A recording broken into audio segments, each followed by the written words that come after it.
Let's do it. I reckon I got this one first take. This will be the first time I don't mess it up. Are you ready? Welcome to the Apex Strengthcast with your hosts, Tyler Seabrook and Anthony Krasner. This Strengthcast is brought to you by Apex Strength, strength training for everyone. Today, we don't have a guest. We have Tyler and I, and we're going to be going over a few things. But most importantly, we have an announcement to make. Mm-hmm. So we've had a lot of good feedback on every podcast we've done up until this point, and hopefully on this one too. So one of the major things people want, though, when we ask for people's opinions, is everyone wants more content. They want more of the Strengthcast, which is amazing. That's good for us. We're really enjoying that, and we love that you love it. So from this episode forward, we will be releasing one Strengthcast a week. Now, the way that's going to be structured is every second week, we're going to have a guest from out of the gym like we have had. We've had Aaron Scaffey, we've had Robert Wilkes, we've had Luke Smith. We've always had people coming from outside in, and that's amazing. And, you know, gives everyone a different take on things. We learn a lot. The people listening have learned a lot. And, you know, we're going to keep that format. But for the extra podcast we're going to be doing, like this one, it'll either be Tyler and I, or Tyler, me, and someone from the gym or one of our friends. It's going to be a bit more casual. We're still going to get into specific topics, and, you know, the format will be similar, but, you know, it might just feel a bit more like mates having a conversation, which is, you know, a big goal for us too, because it's a really good way to learn. When people are comfortable, you know each other, you can talk and expand on topics that interest us and other people. Yeah, it's good banter. We can go over like people's lifts or competitions as well. Yeah, exactly. There's no one topic we have the goal of talking about. Now, obviously, if you guys have something you want us to talk about, we will. But like, yeah, we still want like the feedback, questions that you want answered. 100%. And, you know, these ones can be more personal. You can ask us about our specific lifts or lifting or our specific competitions. If you want to know about my worst competition, which I think about all the time, it was 2 years ago, I'm more than happy to go into detail on that. And so is Tyler. So it gives us a lot more of an opportunity to interact with everyone listening as well, because, you know, we're not focused on a guest and what, you know, they have to say, which is, we love that. But this gives us a chance to, you know, for you guys to get to know us better and the people we bring on. Yeah, sounds good. So Anthony, straight into it, huh? No, yeah. No, like taking your time, no chilling out. It was like not even a segue there. The people want to hear about your drug tests and how that went. It's a funny story, and I've heard it a few times, but it never gets old. It gets better and better. Like, it gets more and more extreme. Yeah. It's like more shit happens. Yeah. I'm like, oh, no, they held me down, man. Like, they took the blood. No, all right. That was what was that? 2 weeks ago? Yeah, 3 weeks ago. Yeah. Yeah. So I just want to start this off by saying this is my first random out of comp test, and I am insulted by the amount of people that messaged me when I put it on my Instagram asking me if I was worried whether I was going to pass or not. So I just want to open with that. I think I got like 10 or 15 messages. People like, are you worried? Are you worried? No, I'm not worried. I don't take performance-enhancing drugs. I am and always have been a drug-free athlete. But I had so many people messaging me asking if I was concerned. If you had a dozen people, it's enough to be like, that's a lot. Yeah, like, I'm like, all these guys think I'm just lying to them. I had one of my good friends who was convinced that I was going to, like, I called him as a joke. And I was like, hey, man, I got something to tell you. And he's like, what's up? And I'm like, hey, dude, Asada came this morning. And I'm just calling everyone that means a lot to me. I'm going to tell you I'm switching federations because I'm going to fail this test. And he was like, oh, what? No, you're joking. I'm like, nah, man, I've been on SARMs. And he was like, oh, like, he was convinced. He's like, I knew it. And I'm like, you motherfucker. Like, you just... fell for the trap. Yeah, but you, like, let me know what you really thought. We've been friends for, like, 10 years, man. like, and you just thought I've been lying to him for, like, the last 3 or 4. All right, so to the test. So I live with my brother, and on his part, he was getting ready for work. He's a tradie. He's a carpenter. So early in the morning, he's getting ready for work, and he hears knock, knock, knock on the door. And he goes and opens the door, and there's 3 people in suits there. And he's like, "Oh man, like what's happening?"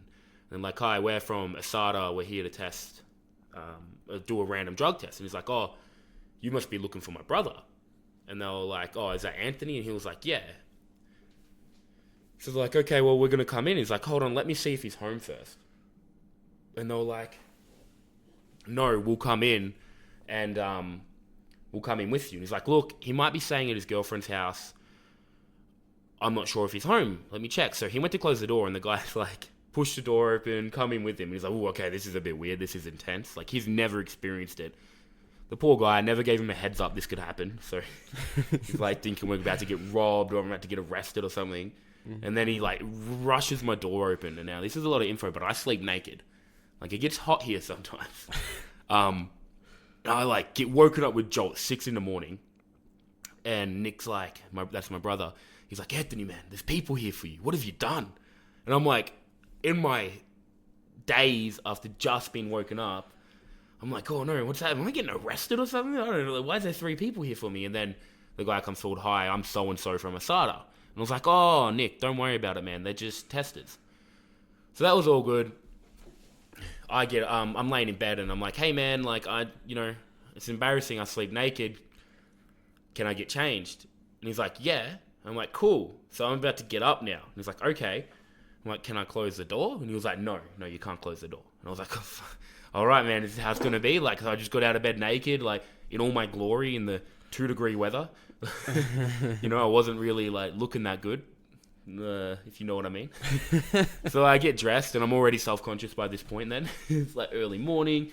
So I get up, I introduce myself, we all shake hands. There's 3 of them. There's 2 guys and a lady. You're still naked at this point. Yeah, of course. Well, it's my house. So I've just chucked on some like baggy clothes. So we go out. They explain the blood test. You've got to do everything yourself, which is fine. Like, it's actually really nice to see that, that it means that you can't say they were tampering or anything. So they take my blood. They kind of just jabbed the needle in. I had the biggest bruise, man. It was like, I just felt like she kind of played darts with my vein. But it went straight in. And they took out, I think, 2 vials of blood. And then I had to put them in the locked containers. That was all good. She left. She was just there to do the blood test, and I was stuck with 2 blokes in my kitchen. So I'm sitting there, and one of them's like, "Okay, now's the urine part, and well, what we need to do is you need to lift your shirt up to your chest and your pants down to your knees, because we need to see the." And he's just like beating around what he wants, and I'm like, "You need to see my dick, right?" And he's like, yes, we need to see the expulsion of the urine. I was like... For everyone, like, who want to picture that, just remember that kid in, like, primary school who would, like, pull their pants all the way down and lift their shirt up. That's what it felt like, man. That's what it felt like. I was like, man, this takes me back to, like, being, 16. So, one of them comes in, and I've got this vacuum-packed urine cup. Oh, urine? Or is it urine or urine? That's not going to comment on that one. 50-50 though. So you think it's urine? Nah, urine. Alright, I'm going to say urine because I've been corrected by like 3 people now. They've got to be right. So I pull out this urine cup. Oh, I'm supposed to pull out this urine cup. But before that, I'm like kind of tired. At this point I've only been up for 15-20 minutes. So I just pull my pants down, pull my shirt up, and the guy's like, "Hey, maybe get the urine cup ready first because, it's going to take a lot of fumbling." So I'm like, fuck, that's a good idea. Not just standing there with, my Johnson hanging out. So I pulled out the cup, and to his credit, he was trying to make it less awkward, but it just made it more awkward because he's like full looking at, my junk, like real, like he's not missing any, he's not blinking. He's taking it all in. And then he's kind of trying to make casual jokes. And I'm like, "Oh man, you're making this real hard." Like, so I'm sitting there trying to pee in this cup while there's a guy looking at me. I've got and it's just so weird because you feel like a child because you got your pants down by your knees, your shirt hiked all the way up, and this guy's making jokes, but like his eyes are wide open, like he's ogling. And he was looking close, man. I think I filled it like 10 or 20 mil from the top and went to pull it away. And he's like, no, fill it up. And I was like, oh, man, like, that's like half an inch or less. And he's like, he sees it. Yeah, he's watching. Yeah, he was watching close. Anyway, so I do that. And, just on that, you need to do the Britney Spears next time. oh, I'm going to dude, next time I'm just not going to get in close. Just to be naked the whole time. I'm just going to be naked the whole time. You just got to, figure out ways to make it more awkward for them. Yeah, and I'm going to sit there, like, lean back in my chair with my legs spread real wide. And it's like, are we doing this test, boys? Come take it. So then I fill up the urine cup and I have to pour it into 2 jars. Now, each jars have, like, lock lids. They're, like, Loctite lids, right? So they can't open or tamper with them. So you choose them, make sure the numbers line up, you pour them, they make sure they're even, right? They need 2 samples. Which I signed something saying they can use it for tests in the future or something like that. But, Yeah, makes sense. Not a concern for me, though. Again, everyone that was asking me if I'm worried, no, I'm not. And then, they, like, filled out some paperwork. We had a laugh. I thanked them for being gentle. And they went on the day. Like, it was all done in, like, 40 minutes. But I tried to go back to sleep after. It was pretty hard to go back to sleep. I was really excited, so. The fun of being a powerlifter. No, it got me like, you just get that nervous, like, and you're like, it was the first time, I just can't believe that happened. Now, I sure, like, you get those bigger lifters that get tested like 12 times a year, they're kind of used to it now. Or sick of it. Yeah, or sick of it. But it was like a little bit, it was funny. But it was also confronting because you never expect it to happen at like 6 a.m, right? Like I've always, like, when I thought, I'm gonna, especially after Worlds, after winning that, I was like, I'm gonna get tested for sure. But I thought they'd come to the gym or come see me at night or something. And I'm not an early riser, so yeah, it was definitely unexpected. But I'm glad it happened as well, because it goes to show that they are taking notice and they are paying attention to who's doing well and who's making big jumps in improvement. And, you don't need to be on the list where you got to give them an hour every day to be tested. So it kind of reassures me that it can happen to anyone because it hadn't happened to me up to this point. And I remember we were a bit like, remember when I went from like an 800 to 850 kilo total? Yeah, and we thought that surely you'd be tested then, but it was like, a year later after that? Yeah, exactly. Like, it's over a year. No, over, yeah. Oh, no, actually, what was that, 2017? No. And 2016. Yeah, so 2 years almost. Nearly 2 years, yeah. But I put 50 kilos on my total in like 4 months or 6 months. So we thought it happened then, but it's good, that they're noticing because I'm like, my total's up there and I've lost a whole bunch of weight. So they probably think, hey, like, let's make sure this guy's like not pissing hot. Yeah. It's always going to be suspicious, right? If people keep like stay strong and lose a heap of weight. But if people know you and know your training and the way you did it, then it makes more sense. It's people who don't know. There's no calorie that goes untracked. I eat the same thing every day. 4 3 to 5 hour sessions and another 2 to 3 hour session a week. Like 8 to 10 hours sleep a night. Like, you just got to do it sometimes. Yeah. Like, I think if you lost another 20 kilos from here, there'd be a significant drop in strength. I've thought about going to the 105s, but like, it's just too big for that. Don't really want to only bench 140. Yeah, coming for your bench. Yeah. No, I'd be like out benched by all my lifters. Let's take. I did put your name in though. I did tell them that you needed to be tested. Just go ahead. So let's go way back into I guess what got us into powerlifting, and you start. What got you into powerlifting? Oh, so I was working at Crown Casino at a restaurant, and the boss is a good friend of mine. He was like 67 kilos, and he's squatting 220 when he was younger, and he hated bodybuilding, and I'd been in the gym before that, and you'd remember when we started, like, we'd do like bodybuilding style, like hypertrophy style, like just go in there, do arms once a week, chest once a week, back once a week, like, the bro split. Yeah. And I hadn't done that for ages. I remember I cut that out when I started working because I was doing 70-hour weeks. Did he hate it because of the drug culture, or he hated it because he didn't have a good physique? Yes. Jealous. So, yeah, because he was like short and he had best. massive legs but tiny upper body. The next best thing. Yeah. Yeah. So, he was talking, I'm like, man, that's a big squat, like, you know. So he took me down to the local gym and showed me what strength training was. I guess he never really competed, but he did powerlifting style training. And, you know, he was strong as hell. Like, he hadn't been training properly for years, and he's still squatting, 180, 200 for reps. So, he's a little 60, 70-something kilo guy. And I was like, man, that's amazing. I wonder what I could do.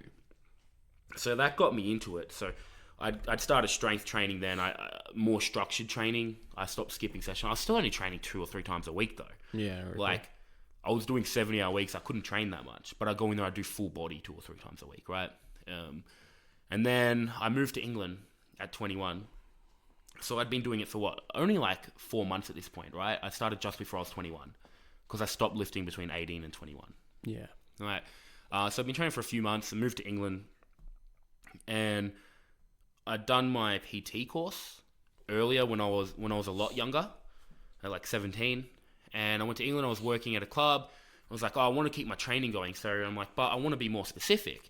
So I looked up Chico, and I got the Chico app, downloaded that, and then went to the local gym, and there were a bunch of drug-free powerlifters there, and I was like, cool, like, and I always like thought, if I squatted 200, 220, I'd get on drugs because that's like the limit. And very quickly, within a year of training, I squatted 265, and deadlifted 300, benched was at 170, and I was like, maybe you don't need drugs to be strong, right? You just need to train hard.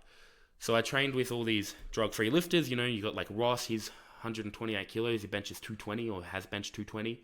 Like, a bunch of strong guys that are like truly drug-free. It's good you had that influence. Well, exactly, because I tell you what, if I went to another place and there had been a lot of more juices and they were putting up big numbers, I wouldn't take me on to jump on because I was naive and young, and I was just like, I knew about strength training, but I hadn't I didn't know massive amounts yet. So that's what got me into it. Now, what motivated me and kept me in it and made me want to be a better lifter was literally, I've got pretty bad anxiety and stuff, right? And that can affect a lot of things. But something that helps about lifting, and I think for a lot of mental health and that, is you're able to track progress, right? And set intermittent goals. And that kind of gives you a sense of achievement, and it is an achievement, right? So that gives you a sense of achievement, and I found that when I was lifting hard and 5 days a week, I wasn't as anxious, and because I was way more confident in myself and my abilities. So that's one big reason, and the other big reason is it sounds like such a cop-out. Nobody believes it when you say it because they're like, that's a cop-out. Nobody really thinks that, but it's just beating myself. You know what I mean? And this, Tyler, because we talk about it all the time. I'm never I joke in that, but in all seriousness, I want to do better than I did last time. Yeah. Because it gives you a good feeling, but, I just want to know that I've improved and put it all together. It's literally for myself. Yeah, you always want more. And that's pretty common in a lot of gym-related strength sports, like even bodybuilding. They always want more. They want to be bigger. They want to look better. Yeah, a lot of it's just self-driven. I just want to be better. I want to be the best. My big goal is, world records and that are good, and that's a byproduct of what I want, though. That's not my main driver. My main driving is I just want to see how strong I can get. Literally, I want to see if I can squat, 350. And then if I do that, I want to see if I can squat 360. Then I'll be like, hell, let's go for 370. It's just a never-ending thing. Yeah. And that's what I love about it, but that's what keeps me motivated too. Is I just want to be the strongest version of myself. And that's why I train so hard. And the last thing is, my favorite part of the day is going in the gym and training with my mates. We all train hard, we lift heavy, we have a good time. We get intense in our training, but we're not that club, and we're not those people that need to be super aggressive all the time. If I'm only squatting 240 for reps, I don't need to get hyped up and angry. If you're doing 180, you don't need to get hyped up and angry because you're doing it for reps. Yeah. So you support each other, you have a laugh, you train hard, but that's when we get a lot of talking done too. That's when we help each other with a lot of problems. We make plans. Like, and it's not that we're taking 10 minutes between sets, because we don't do that in our training. But, you got a few minutes in between sets, or you're loading up weights, you're having a conversation. So they're all things that kept me in powerlifting and motivate me for it. It's not being the best. That's just a byproduct. And don't get me wrong, I love competing at a high level, but that's a byproduct of why I do it. Well, we've got people at our club who stick around for half an hour, or longer after they finish training, just because they simply want to talk shit with everyone else and 100%, man. Yeah, catch up. It's part of it. You need to enjoy what you're doing, especially when you're doing 25 hours a week of it. Yeah, exactly. All right, what got you into powerlifting, and what's kept you? Because I kind of went on a tangent there. I apologize. I think I'm the opposite of Adrian, where I have the aesthetics but not the genetics to have a huge total in my juniors. But it's just pride fucking with my head. Like I just gotta keep trying. That's pride fucking with your mind. Yeah. So, it was, year 11. I think I was like 17. I started getting into like a bit of weights, and I quickly learned about progressive overload. You're welcome. And I learned about, I was at Brennan Lilly. I think it was one of my earlier influences. And basically, like, I was started with dumbbells, and I just wanted to get stronger. I just wanted to be able to lift bigger dumbbells. And same thing with deadlifts. I wanted to have a bigger deadlift. And I just kept trying to improve upon that, and just by consistency of like hitting them both twice a week. And I saw like massive progress from that. And a lot of the people at the gym also, because a lot of people in conventional gyms do the whole bro splits and they don't train the right way, and they were like, how are you progressing like so fast? And then soon after, this is when Anthony was in England, and he's like, hey, like, you already do, powerlifting, like specific movements in terms of the bench, deadlift, and squat once a month. And and so he was like, oh, you should get into competing. And I mean, I thought, I think that's when I was like, hey dude, try like was it the the Cube Predator or whatever? Cube Predator. It was like back in 2012. 2012, yeah. Man. Nah, it would have been been a bit later, yeah. It would have been like 2015, 2014. 2014, yeah. I was like, dude, it's benching twice a week. Could you imagine? And that's when I switched over from dumbbells to benching, because I was originally like you were doing 60 kilo dumbbells. Yeah, I was like 70 kilos, and I got up to like 55 kilo dumbbells. But you could only bench like 80 or 90. I could only bench like 90 kilos. Yeah, so I was like 110 kilo dumbbell. But I had like stretch marks on my chest from all the dumbbell work I was doing. But basically got into and I think the big thing with me was, I needed consistency, or more consistency in like motivation to train, and competition was that. And like, I constantly endorse people to compete, and even though not to be competitive, but it just motivates people to train. And it's those days that you don't feel like training, and then but if you're in competition in 8 weeks, you'll go train because you're like, man. Well, I kind of I need to get the sessions done. What's the saying? Something like, champions aren't always motivated, but they train just as hard, or something like that. Like, yeah, or what makes a champion are the ones that can do it on the hard days. 100%. But anyway, like, yes, that's when I started competing, which was back in 2016. You into the Fitness Expo, first competition, Fitness Expo in Melbourne. Yeah, everyone was like, "Dude, that's crazy." Like, yeah, I was like, I don't really know." You guys were so nervous. There's a massive crowd. You poor guys. I kind of threw you in the deep end. I like getting thrown in the deep end, though. Yeah. Yeah, no, but I think it was, it was a good experience, and I mean, I've been competing ever since, and I love it. Yeah, good, man. It's you forgot to mention that I'm your biggest motivator. You aspire to be like me, but one day maybe. We've covered what got us into lifting and why we're motivated to lift. What are your goals for next year, man? Definitely 400 Wilks, is a goal for next year. And a 600 total, which will get me the 400 Wilks. So it's kind of like 2 round, numbers, which is good as well. To help with my OCD. A big goal, right, for you would be just to pull a comp together where you're not injured, or not like having it because getting sick and missing sessions, not going snowboarding 2 weeks out. Yeah, I haven't had a good competition since end of 2016.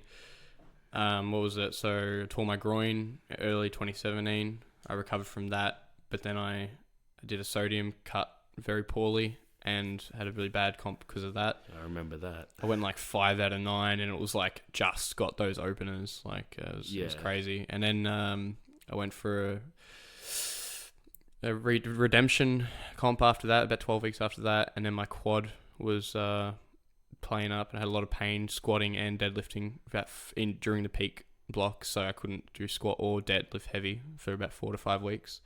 So I just went in and did some heavy singles. Didn't treat that one too serious. I did some bench only comps and stuff earlier than that as well, but yeah, it hasn't like worked out for me. But eventually it's gonna. So next year, any numbers you want to hit?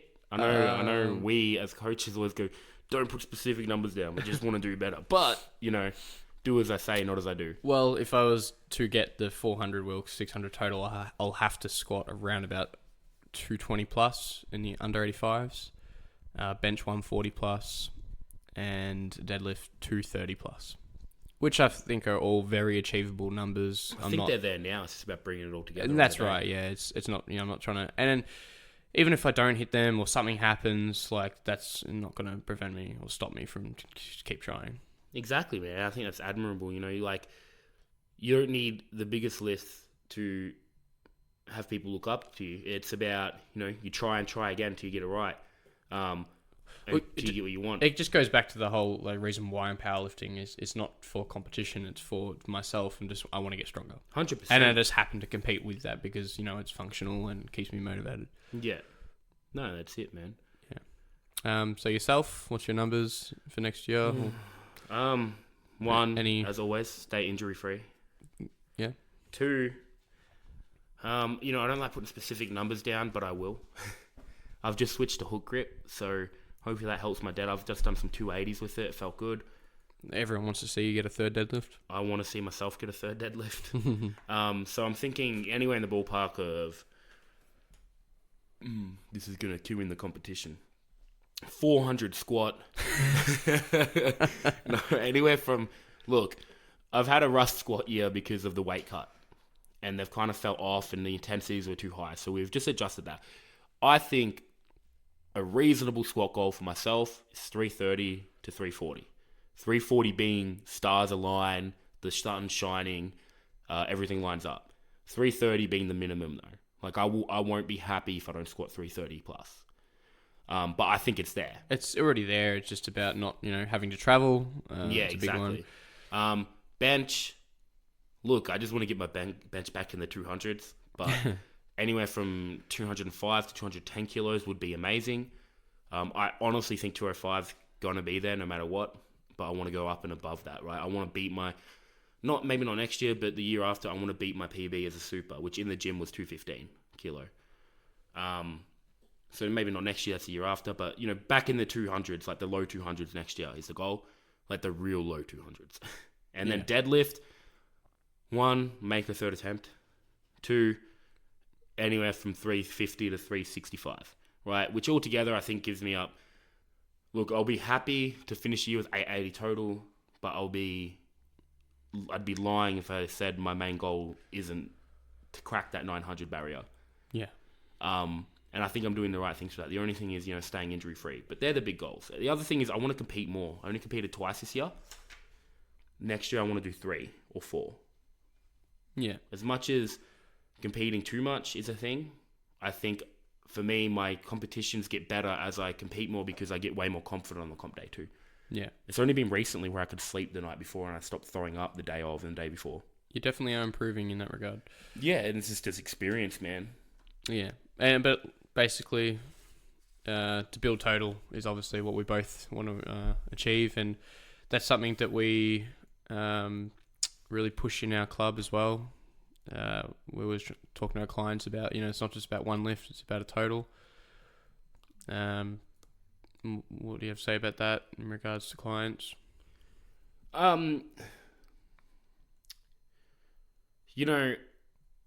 The goal, like you said, is always push your total, don't play the single lift game, right? Which is hard to do, which is why we're there to reinforce it. But it's like fighting the ego. Exactly. We got lifters going, I want that 15 or 12 kilo squat PB. And you're like, look, man, it's there. going to take you 6 seconds to squat it, like on the way up. That's going to take off 10, 15 kilos off your deadlift. Is it worth it? How about we get the 5 kilo PB, come in fresh for deads? So, you know, for our clients and everything, it's always stay injury free, smart training, which is easy because we're there to monitor it and do their programming. But, you know, build the total. Always build the total and always set realistic intermittent goals. So if you're capable of a 10, 15 kilo PB on your squat, that's awesome. But I'm not going to tell you that you're going to do a 10 or 15 kilo PB, because what if it's not there? The quickest way to kill motivation is to set ridiculous goals or compare yourself to other people. They're the two quickest ways to kill your motivation, which is something we steer our clients away from. Like, you know, we don't get involved with the drama. We don't entertain people calling other people out. And we do help them set their goals. Yeah, and not trying to play the game and deadlifts and competitions and that as well. It's just go in there and do, you know, you've done the training. The fact is, look, at a local competition, you don't need to do that. You're there to gain experience, to qualify for what you want to qualify for. If you want to qualify for nationals, you can play those at the national comps because they need to be played, you know, when you're talking about big medals. Yeah. But smaller competitions are there to improve, gain comp experience, like comp day experience, and, you know, get a nice, well-rounded total, which is something I've only been doing for the last year or so. Like, up until this year, I still had that junior mentality where I'm like, balls to the wall, every competition. I will not squat I will not attempt anything under what I've done. Then we get to Worlds, and I was like, dude, I probably have like a 330 squat. It's going to be hard, though. Let's just do 322. Like, is what I talked to you and Wilkes about. Yeah. You know, so yeah, definitely, you know, build the total in a smart, safe way. The other thing is, if you set unrealistic goals, if you want to go from 160 to 185 squat in one training cycle and you don't get it, if you go from 160 to 170, you're going to be upset. But dude, you've just put 10 kilos on your squat. Don't be upset about that. You know, that's the thing we really reinforce is, you know, a PB is a PB. If you do the same weight and you make it look better, that's a win. Do you know what I mean? If you go squat 160 real grindy and then 10, 12 weeks later you do 160 and it comes up smooth, comfortable, easy, no form breakdown, that's a massive win. You know, that's better than doing 165 real ugly, like putting 5 kilos on but it looks just as bad or worse. Yeah, exactly.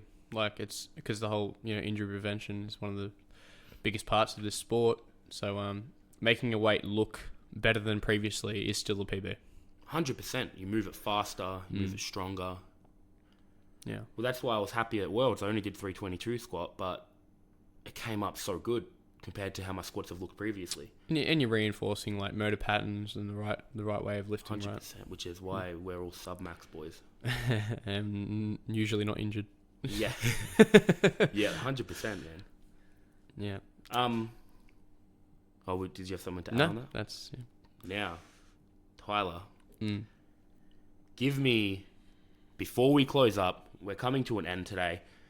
This was a very informal Strengthcast. We wanted to announce that we're going to be releasing once a week, get you used to the new format. Obviously, when we have a guest on, even if it's one of our friends, it'll be a bit more structured. But before we leave today, go away for the weekend, what's your biggest piece of advice for new lifters? Yes. Or newer lifters? Well, this, I guess, is functional for new and experienced lifters, but it's smart training. So, you know, we're in a sport where it's longevity, and for most people to get strong, you know, it's years of hard work. And it goes to that old saying of, it's not if you get injured, it's when. So, if you want to avoid that as long as possible and mitigate like the risk of re-injuring yourself if you do injure yourself, because the reality is you're going to get niggly injuries or even a major injury, especially in your later years of lifting. It's about avoiding re-injury because of those injuries.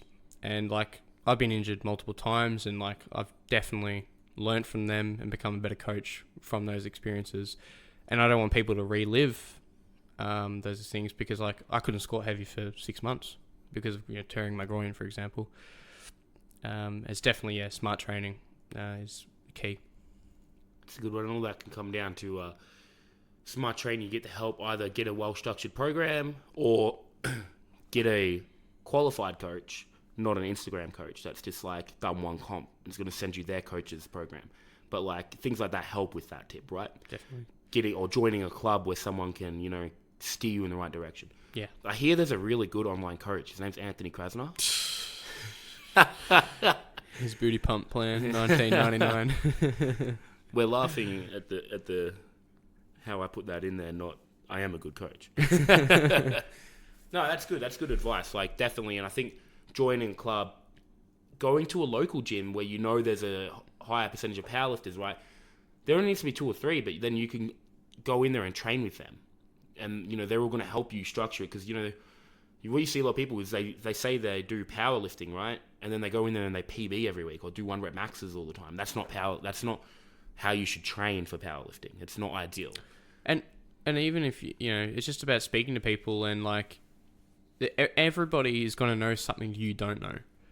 And so if you speak to every single person, you're going to learn something that may end up helping 100%. you at some point in your You've got to be lifting career. careful to filter out stuff though and not try to implement everything. Yes. And that's where my biggest tip comes in is consistency, right? But consistency through a lot of things. So first of all, going into the gym and killing yourself for 6 or 7 days and then taking a week off because you're wrecked and you're not motivated because you're so sore and you're burnt out isn't ideal. It is far from it. You'd be better off doing 3 or 4 consistently hard sessions a week rather than going in there and killing yourself for 5 days and then not being able to train, right? Or not having the motivation to train. So number 1 is consistency. Don't miss sessions. Don't skip accessories. Don't skip movements. Don't cut anything out, right? If it's there for a reason. If you have a coach, they write you a program. They're not getting you to do hamstring curls or glute ham raises for no reason, right? If they're a good coach. So consistency in that regard. And then consistency in your training is don't program skip. Don't go from one online program to another. If you find a program and it's 12 weeks, don't get 3 weeks in, try to PB and go, it's not working for me when you know you miss a lift. Stick with it. Stick with the training principles and methodologies that you're using. So people say try a program for at least 12 weeks to see if it works. Well, I reckon I've been with my current coach. I think everyone needs a coach, even good. Like coaches need your coach. You need someone to keep you accountable, take out the bias, right? I've been with him for a year and we're just learning, you know, at this new bodyweight, how I respond to certain stimulus and, you know, how to best peak me and everything. It takes time. Don't just definitely go on for 4 weeks, 8 weeks, 12 weeks. You know, do the same thing again and again if it works. Make little changes. You know, don't just lift the same weights all the time. You gotta progress, but stick to the same training principles. It's like doing Chico, which is, you know, proven to work from a lot of people, and doing one cycle of it and be like, nah, it's not working. But it's like, well, you need to give it more than just one. 100%, man. And that's the same that goes for any coach you go with. You need to give it more than one because there's factors that can't be taken into account and variables that you can't be picked up on, you know, in one training block. Yeah, 100%. Yeah. Alrighty. I think that will be it for today. Thanks for listening. Any feedback or any questions for next week? We're planning to have David James. Not 100% sure yet, mate. Yeah. So no promises on when he's coming on, but he said he will come on. He's in the works. Yeah. Yeah. So we've got to talk to him. If we can get him in next week, that'd be great. But he said he is interested in coming on, which would be amazing. He is so knowledgeable. 15, 20 years competing, raw equipped. He is the guy that did 2 sumo deadlifts in nationals last year, and then came out and for his last one did conventional PB. So that'll be awesome. Thanks for listening. Let us know what you think. I know this one was a bit more formal and casual, but that's not a bad thing. Yeah. All right. Have a good weekend. Thank you very much.